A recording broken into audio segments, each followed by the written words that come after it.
os pés. Depois do crente morno, olha, eu vou te falar um negócio. Fiquei um tanto pensativo nessa palavra na semana, não sei você. O negócio foi forte, não foi? Crente morno, oh Jesus. Abra a tua Bíblia no Evangelho de Mateus, capítulo de número 5, verso 6. Então, o tema de hoje tem tudo a ver com crente morno. Oferecendo restos, restos mesmo, para um Deus que é santo.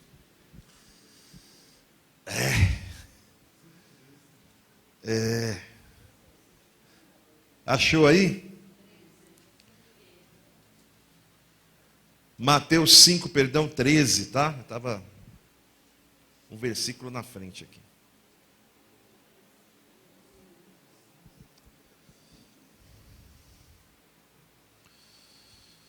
O que diz a palavra do Senhor? Vocês são o sal da terra, mas se o sal perder o seu sabor, como restaurará? Não servirá para nada, exceto para ser jogado fora e pisado pelos homens. Amém. O 12. O 14, perdão. Vocês são o quê?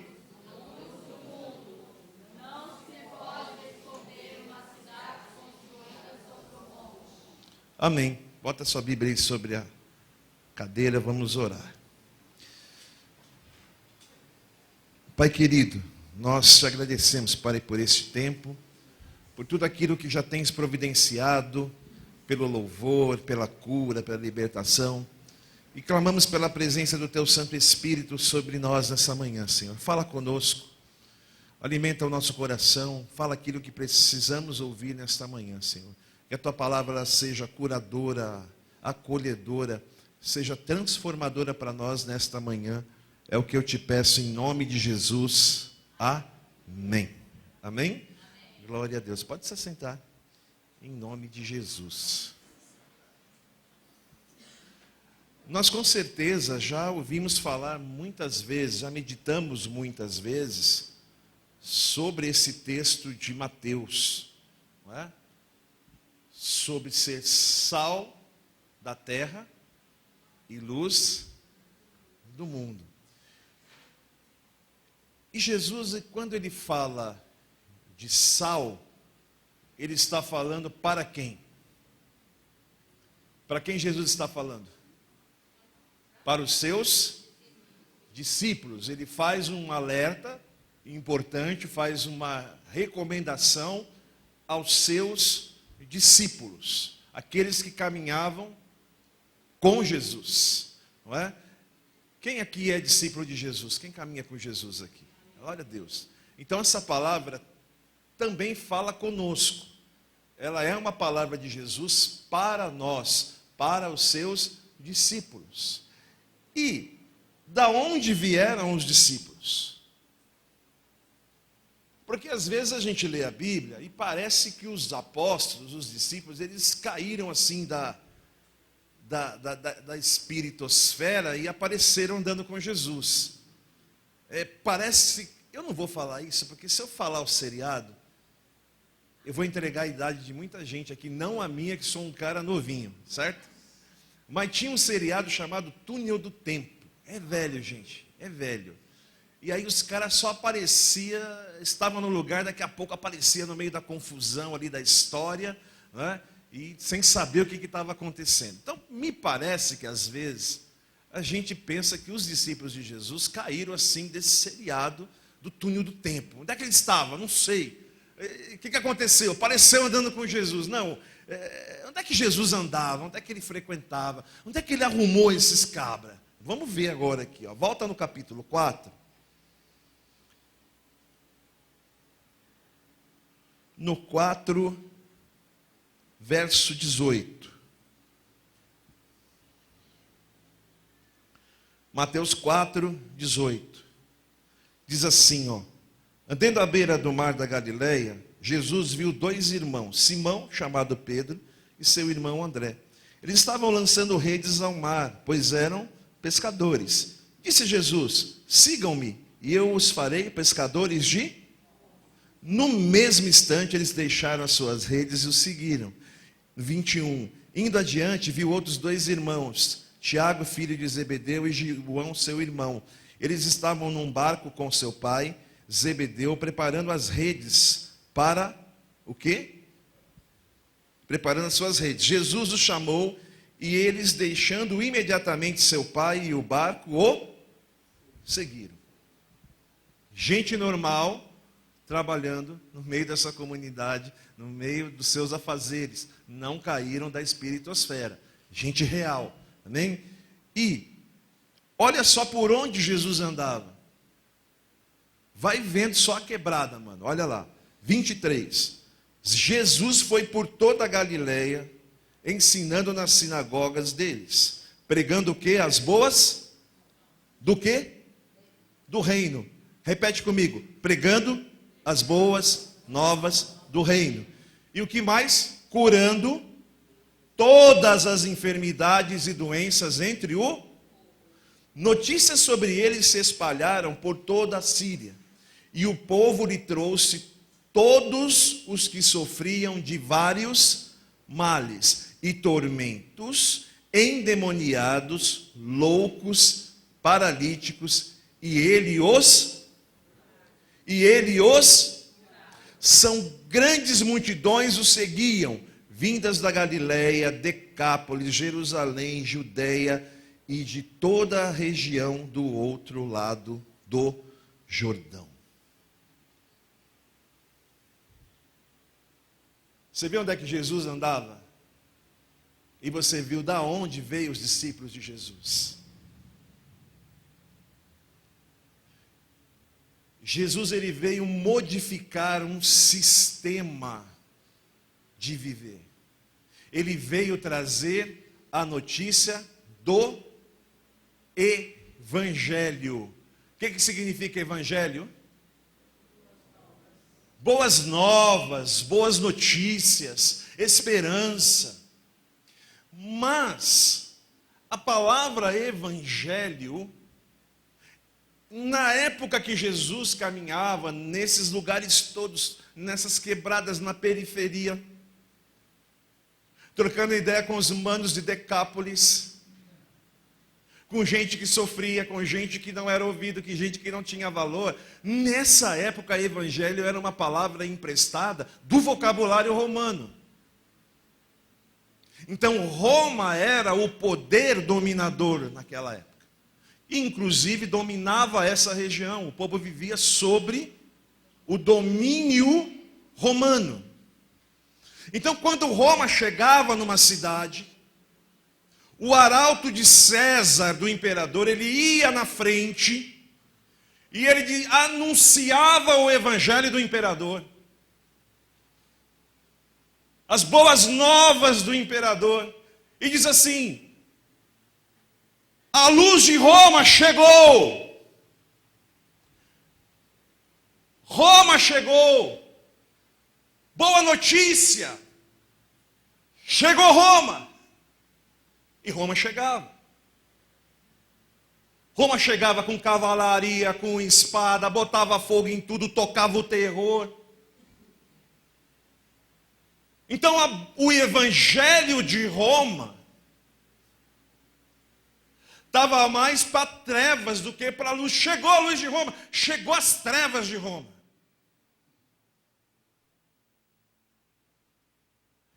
Então, quando Jesus anda no meio dessas pessoas, gente que era oprimida, gente que era endemoniada, gente que era presa a toda sorte de desgraças, e quando ele chega assim: olha, eu tenho boas novas para vocês, estou trazendo para vocês o evangelho. E o pessoal, a princípio, de novo, cara, já não chegam de Roma. Vai vir mais alguém aqui dizer para nós que a gente vai ser dominado por quem agora? Terceirizou? Será que Roma terceirizou o trabalho? Sublocou a opressão? E Jesus fala assim: não estou falando desse evangelho de Roma. Eu venho aqui para trazer as boas novas do reino de Deus. E se alegrem. Porque no reino de Deus não tem opressão, tem liberdade. No reino de Deus não tem prisão, tem libertação. No reino de Deus não há enfermidade, há cura. No reino de Deus não há morte, há vida. No reino de Deus tem salvação. Ei, alguém está chegando aqui para olhar para vocês. O sofrimento, a dor, a lágrima não foi em vão. É chegado a luz de Deus para vocês.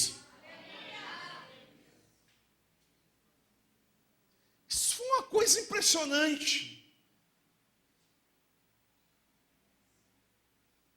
Para aquele povo que não tinha esperança, que não tinha voz, que não tinha nada, acende no coração deles o desejo pelo reino.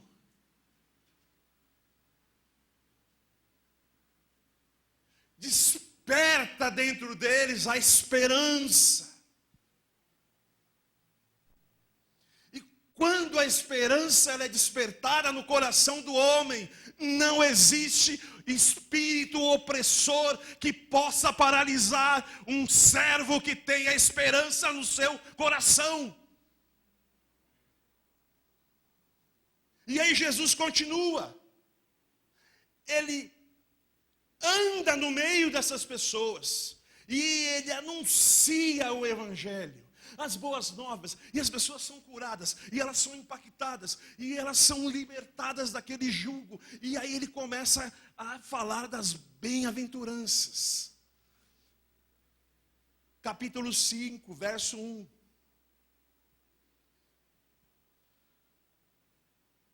Vendo as multidões, Jesus subiu ao monte e se assentou. Seus discípulos se aproximaram dele e ele começou a ensiná-los, dizendo: ele estava ensinando para quem? Eles já tinham recebido o evangelho de Deus, já tinham ouvido falar sobre o reino de Deus, foram libertos, foram curados, foram transformados.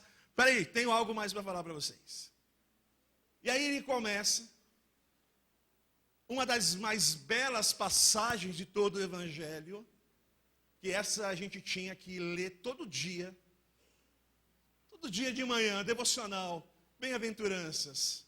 Ai, pastor, bem-aventuranças na segunda, na terça, na quarta, na quinta, na sexta, no sábado, no domingo.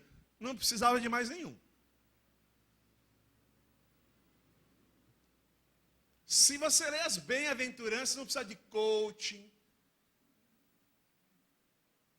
Não precisa ler livro do Augusto Cury. Não precisa ver nada disso. Isso aqui já na veia. Guaraná Viton na veia. E vamos lá. Bem-aventurados os pobres, pois dele é o reino do... Legal. Bem-aventurados os quê? Por quê? Bem-aventurados os? Pois eles receberão o quê? Bem-aventurados que têm e sede de? Por quê? Bem-aventurados os misericordiosos. Pois? O quê? Misericórdia.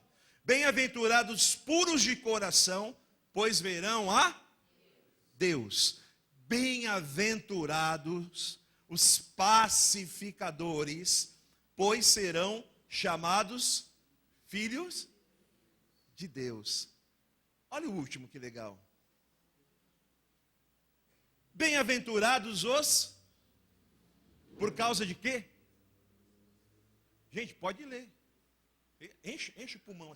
Essa parte é legal. Vamos lá. Bem-aventurados quem? Por causa do quê? Pois deles é o quê? Legal, bacana. Eu, durante muito tempo da minha vida, eu enxergava as bem-aventuranças como uma lista de qualidades. Você me entende? Qualidades. Então,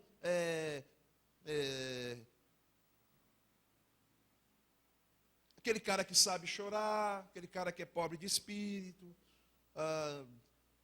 Assim, é mais ou menos uma lista de qualidades.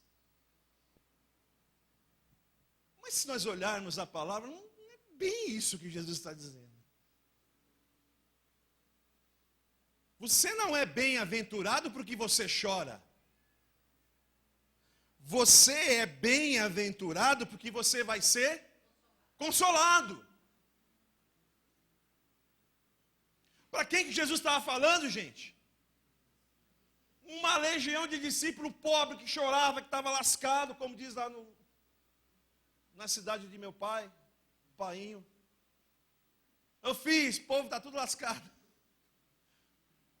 O Pio é mais forte do que eu não consigo parar de fazer essas piadas bestas que eu falo, mas tudo bem. Então faz todo sentido. Por quê? Aquele povo que recebeu o Evangelho, que estava debaixo do Evangelho de Roma, e ele recebe o Evangelho de Deus, eles têm o que dentro deles, como eu falei, a esperança. Mas os problemas, o choro, o sofrimento, a perseguição, isso não acabou instantaneamente. Eles estavam inseridos dentro de um contexto de opressão. E aí Jesus falou assim: olha, vocês vão conviver com isso, mas vocês são felizes, porque mesmo vivendo essa situação, vocês serão alcançados pela graça de Deus.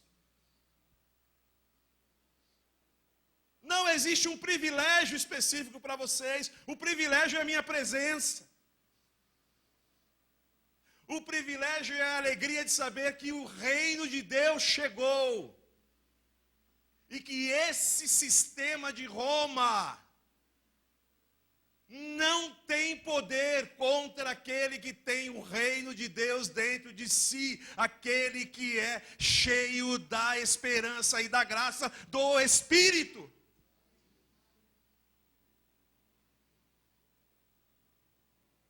Deus não criou cadeira VIP para nenhum filho dele.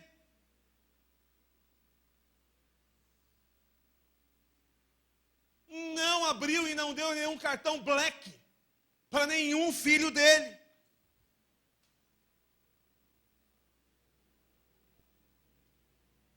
Deus não prometeu que o povo dele ia ser poderoso, mas sim que ia ser perseguido, que ia ser incompreendido, ia ser ridicularizado, que ia ser minoria, que ia ser enxergado pelo Evangelho de Roma como gente que não tem valor nenhum.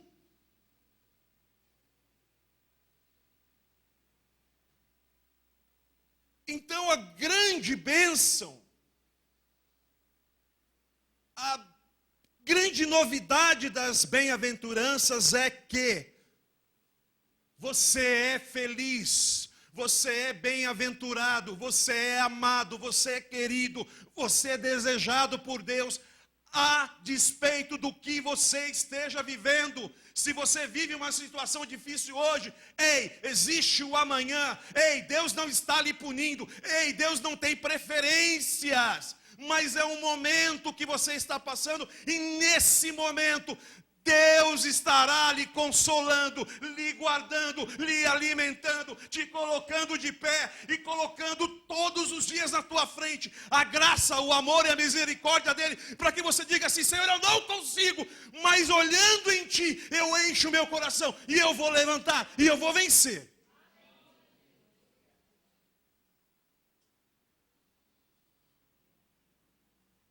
Então é desse reino que nós estamos falando.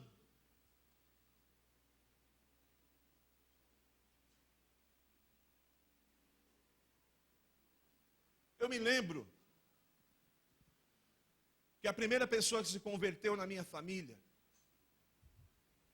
foi a minha avó, a dona Fortunata, que tinha um centro de umbanda dentro de casa.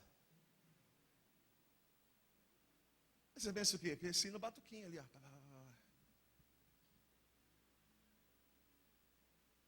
E eu não entendia muito bem porquê, mas eu gostava de fazer. É inocente, tá, gente? Imagina que eu tinha 4 anos, tá? 4 aninhos, bonitinho, gordinho, assim, com a bochecha vermelhinha. E aí eu lembro que tinha os tanques de cimento no quintal, né? Que era um curtição, né? Tinha 9 famílias morando lá, primo, era uma confusão aquilo lá. Aí a minha avó colocava um Zé Pilintrazinho debaixo do tanque com uma cachaçinha do lado, né? Eu adorava fazer xixi de cima do Zé Pilintra. É uma coisa assim que eu não sabia bem porquê, eu acho que eu entendo, né? Então eu saía que nem cachorro, onde tinha o Zé Pilintra, eu ia fazendo um xixi, daí ia mijando em cima. Mas a dona Fortunata foi a primeira crente da família. E na época que vovó virou crente, crente não aparecia em estatística. Pastor não comprava avião, não tinha televisão. Não aparecia na revista Forbes, os caras mais ricos do país. Pastor. A gente era considerado um time de um povo sem valor. Burro mesmo. Mas o cara para ser crente tem que ser burro. Olha lá, o cara de terninho, gravata, Bíblia debaixo da mão. Falando de Jesus. Maluco, doido.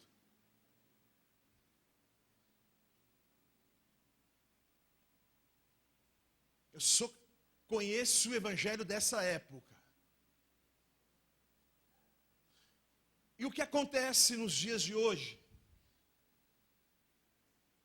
Nós temos influência. Nós frequentamos os salões. Nós em pouco tempo seremos maioria.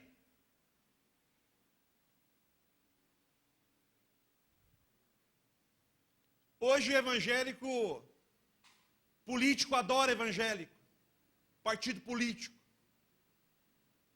porque agora nós temos valor. E eu também aprendi que a gente ia ser luz do mundo. A gente ia crescer, a gente ia conquistar tudo para Jesus, aquela coisa. Chegou. Chegou o tempo. E o que era para ser, para mim, um motivo de muita alegria, confesso a vocês que tem consumido o meu coração nesses dias, nesses tempos.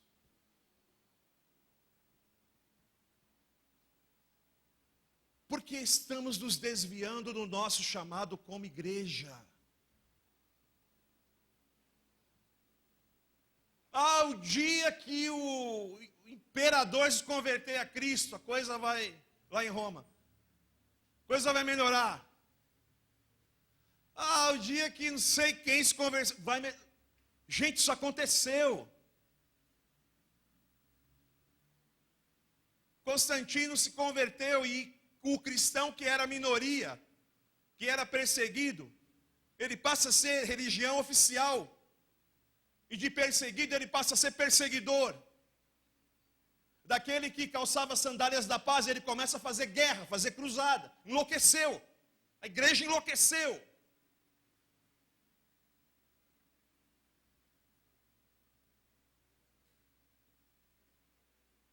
Então, o que nós estamos entregando ao nosso Deus, que é santo?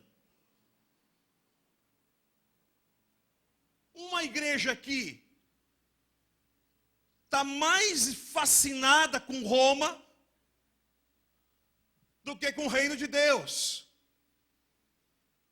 Pastor, como é que você fala isso? Nunca se ouviu tanto dentro de igrejas a palavra poder, domínio.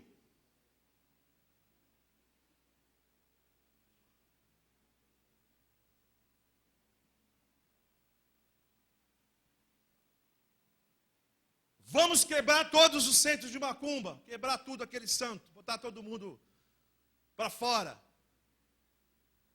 converter a força.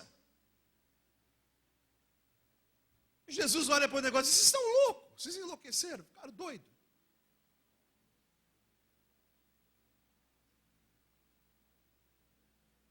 Não combina. Como diz o meu querido pastor Marafão, não orna isso com bem-aventurança, com o reino de Deus.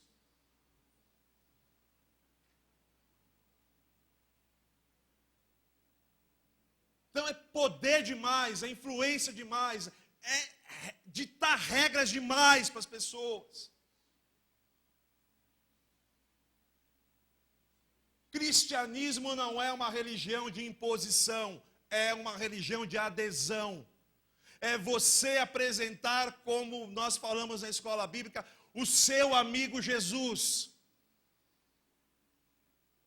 É isso, deixa eu experimentar, deixa eu apresentar uma pessoa. É legal, é demais, essa pessoa é demais, você precisa conhecer quem é. Jesus Cristo, meu amigo.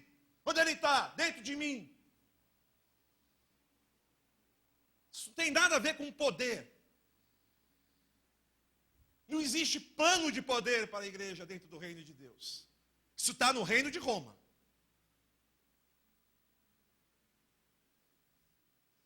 Que é o mesmo espírito do Egito. Que é o mesmo espírito da Babilônia. Poder, domínio, controle. Reino de Deus. Abraço, amigo, salvação, libertação. Não casa.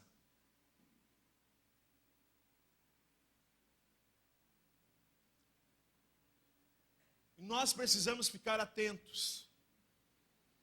Meu querido pastor Ladislau trouxe uma palavra profética aqui, se você não percebeu. Que se as igrejas estão cheias, para que a gente precisa aumentar mais as nossas igrejas? Já está lotada, está bombando. É que vai ter tanta gente da igreja lá do reino de Roma, percebendo, na hora que a ficha cair, que estava no lugar errado, e vai ter que correr rapidinho para poder arrumar um lugarzinho no reino de Deus, que a gente vai precisar crescer muito. E eu recebo a palavra que você lançou sobre essa igreja, pastor.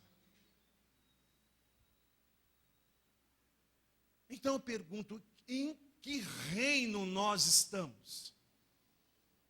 A que reino nós estamos verdadeiramente servindo? Reino de Deus ou a gente serve o reino de Roma? A gente precisa definir isso.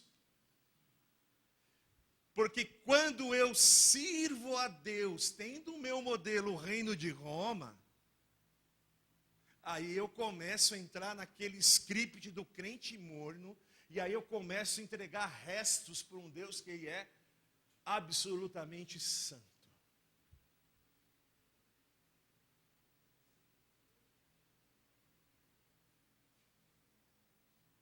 Nunca se viu tanta amizade da igreja com Roma. Sabe? Sabe você que é um homem casado? Sabe você que é uma mulher casada? E que você deve ser fiel ao seu esposo e à sua esposa. Mas aí tem aquela mulher maravilhosa. Aí você começa a flertar. Não estou traindo. Só ali. Bonita pra caramba, né? Nada a ver, pastor. Nada a ver, pastor. Será? Será que esse flerte que você está tendo com esse reino de Roma, se fascinando com poder, se fascinando com domínio, se fascinando com todas essas coisas, será que isso vai te dar possibilidade de você voltar para o reino de Deus, que é o teu lugar, e da onde você nunca deveria ter saído? Será que se eu estiver flertando, brincando, gostando, achando legal esse negócio de reino de Roma? Será que eu não estou colocando a minha salvação em risco? Vocês ouviram isso? Crente morno. Ou por que você acha que tem tanto crente morno? Porque não dá para andar com um pé em cada canoa. Você tem que definir que lado você está. Nunca foi tão decisivo você escolher a que reino você serve. Ei, igreja, tira o teu pezinho do outro barco. Tira agora. Ah, tá tudo tranquilo, pastor, a água tá calma. E eu pulo do barquinho para cá e do barquinho para lá. E eu boto um pezinho aqui, outro pezinho ali. Ei, a maré vai subir. Ei, o ladrão vai chegar. Ei, o final dos tempos está chegando. E você está brincando com a tua salvação.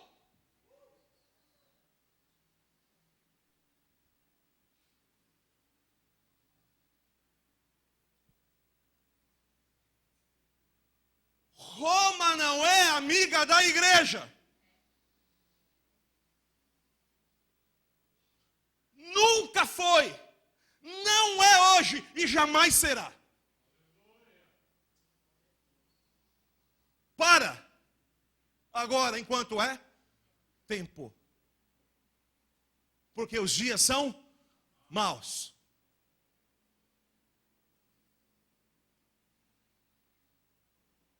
Deus não nos chamou para governar. Deus não chamou a igreja para exercer poder.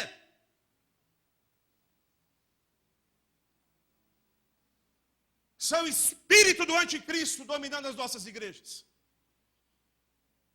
Que é isso, pastor? Agora chegou a nossa hora. Agora é nós. É?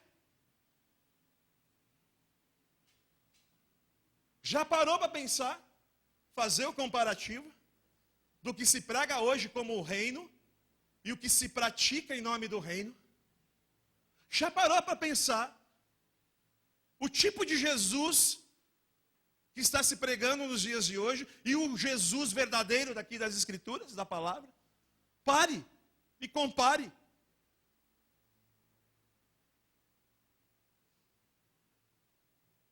Você não é massa de manobra na mão de religioso. Aliás, era o povo que dava mais trabalho para Jesus. Jesus não tinha problema com tranqueira, sério. Trocava ideia com prostituta, com bandido, com ladrão, com gente ruim. Ninguém queria. Gentalha, gentinha, eles andavam com Jesus. Jesus não tinha problema nenhum com eles. Nem com o pecado deles também.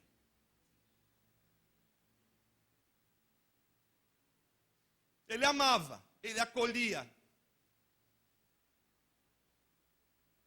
Ele colocava aquelas pessoas no reino da amizade. E no final diz assim, olha,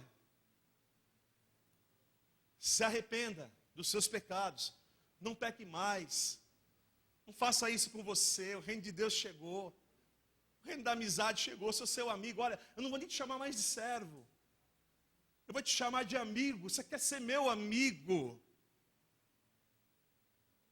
Para gente que ninguém queria. Não tinha política, não tinha governador, não tinha sacerdote, não tinha bispo, não tinha apóstolo. Esses camaradas não queriam ser amigos de Jesus. Os caras queriam botar Jesus na cruz. Só que ao longo da história, esses caras querem voltar. E eles voltam.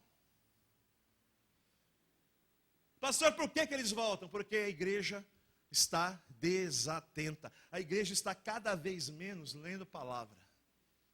Você tem se alimentado de cada porcaria por aí. Gospel, tá? Não basta colocar o nome gospel na frente. Significa que a coisa é boa. Aliás, a maioria de coisa gospel que põe na frente é uma porcaria. É veneno. É nojento. Então, meu irmão, Tudo que você precisa para saber de como é que funciona o reino de Deus, como é que funciona Jesus, quem é Jesus, está aqui, ó. Ai, pastor, a Bíblia tem muita palavra dentro, assim, precisava dar uma revisada na Bíblia, sabe? Muita palavra dentro da Bíblia. Só que essa palavrinha, esse monte de palavrinha aqui dentro da Bíblia, chama-se Logos. É o verbo que se fez carne, que tem vida, que transforma, que liberta. Está aqui, gente. Você não precisa de pastor A, B, C, D, profeta G, H.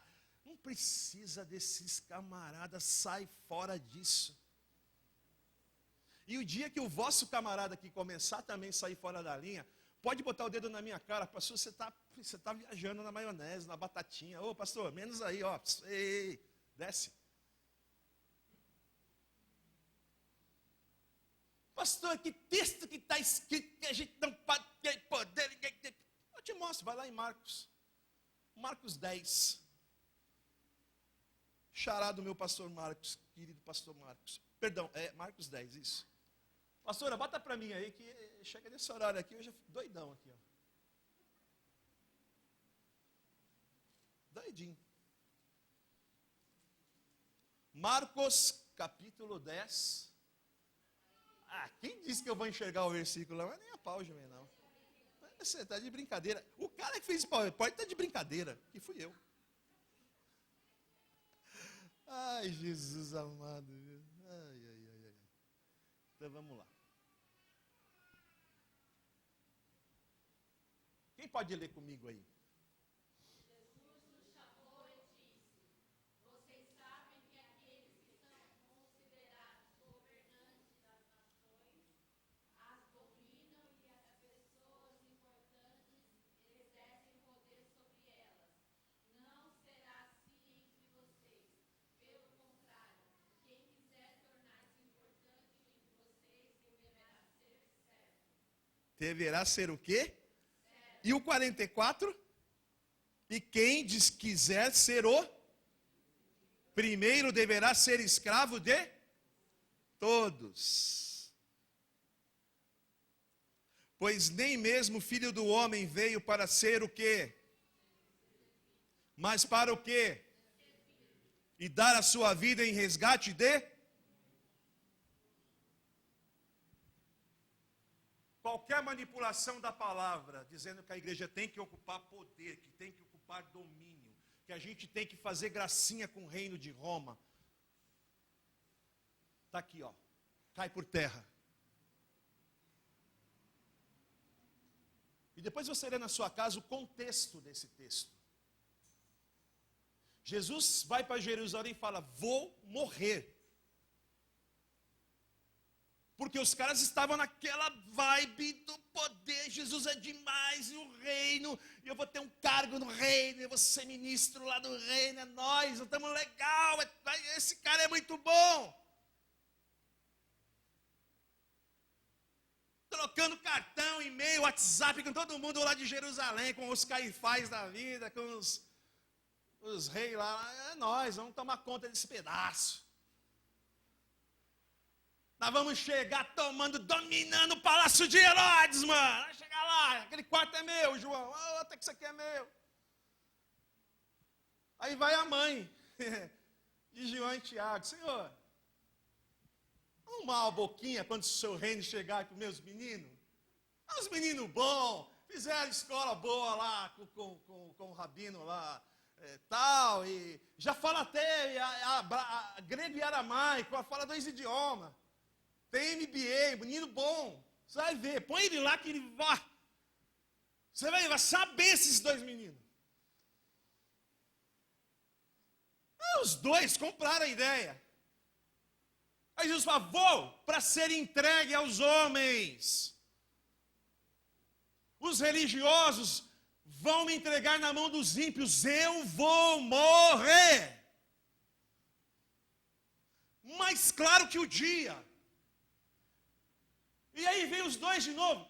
Jesus, você quer minha mãe? Você quer minha mãe? Às vezes fala demais, tudo, mas você é mãe, né? Mãe. Senhor, arruma um lugar para mim do lado direito, para o meu irmão para o lado esquerdo, arruma uma boquinha no reino aí. Aí Jesus falou, meu Deus, entendeu nada. E aí ele fala isso daqui, olha. Aquele que é governante exerce o quê? Poder. Toda vez que a igreja se mete com o poder, ela vai ser oprimida.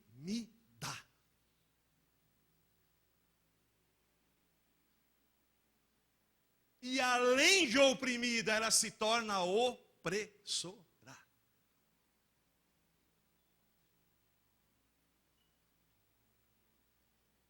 Deus não nos chamou para governar. Deus nos chamou para servir. E Jesus falou para o final, deixa eu dar uma última palavrinha. É que esses caras não entenderam. Vou falar de novo para você. Vem cá. Pois nem mesmo o Filho do Homem, legenda, euzinho, eu sou, o Filho do Homem, sou eu, Deus, Jesus. Eu não vim para ser servido. Eu não vim para fazer parte de conchavo político governamental do rei Herodes. Eu não vim para sentar na corriola do Caifás e do Anás, cambada de fariseu, que bota jugo no peso do povo e não carrega nada. Eu não vim para ser servido, eu vim para servir. Entendam isso, eu amo vocês. Eu entendo que vocês estão com um pensamento meio erradinho, mas eu amo vocês. Vocês são meus amigos, vocês são meus discípulos. Olha, presta atenção, eu vou ter que morrer. E vocês também vão ter que morrer. Se a semente não for ao solo e ela não morrer, ela não germina. Volta para a realidade, meninos. Isso aí é armadilha, é cilada. E aí termina dizendo assim, eu vim para servir e para dar a minha vida em resgate de muitos. E para fazer isso, eu preciso de vocês, eu preciso da minha igreja. Eu preciso daqueles que são meus amigos.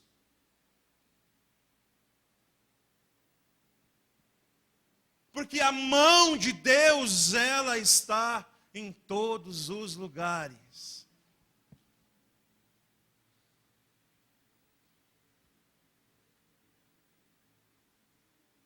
Aleluia. E quando eu entrego algo de valor para um Deus que é santo, eu não posso querer ser a mão de Deus, eu não posso ser a mão de Deus. E nunca se viu tanta gente querendo ser a mão de Deus. Nós somos servos, nós somos filhos, nós somos amigos. E Deus quer que nós sejamos luva. Está vendo aqui uma luva? Para que serve uma luva? Tecnicamente falando, para proteger a sua mão, se tiver no inverno, para esquentar a mão. Mas uma luva sem mão serve para quê? Vem cá, Joãozinho, meu amigo. Mostra a tua mãozinha.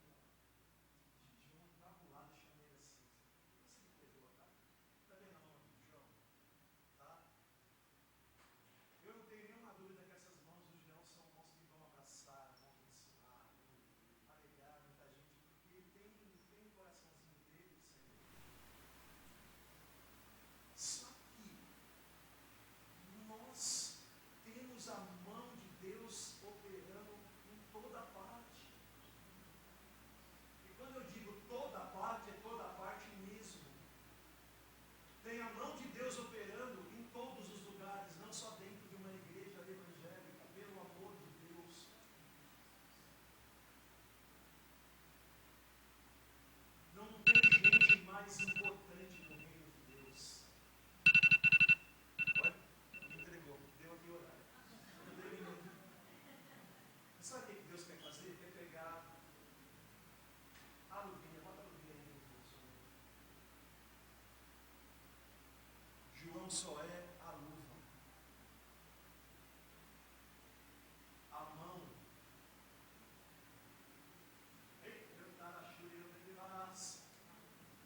conquistar.